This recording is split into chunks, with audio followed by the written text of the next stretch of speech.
How to delete account on TikTok, or in other words, how you can delete your TikTok account. Hi everyone, welcome back to our channel App Guide.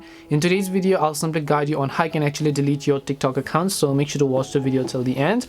In order to delete your account on TikTok, now there could be two things that you're talking about. Maybe you're talking about you just want to remove a specific account from the TikTok app, right? Or maybe that you're actually talking about you want to delete your account itself. If you want to remove a specific account, just tap on the three lines icon, log into the account that you want to remove, and then just click on the again three lines icon from the top right hand side of the screen.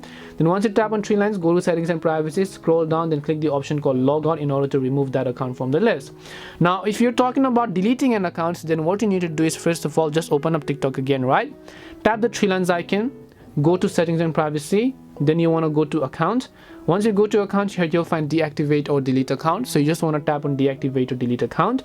And as you do that, here you can see two options to deactivate it or delete account permanently. You can just tap on the delete account permanently button over here. It'll ask you for a couple of reasons why you want to delete it. So click on skip button.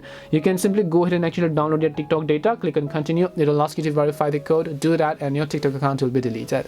And this is how you can delete your account in TikTok, whether you want to log out of a specific account or whether you're talking about you just want to delete whole account itself. So hope this video helped you, and if it did help you, then make sure to leave a like and subscribe to the channel. If you have any questions, queries, or doubts, feel free to also leave them down below. Thank you very much for watching till the end of this tutorial, and see you in the next video.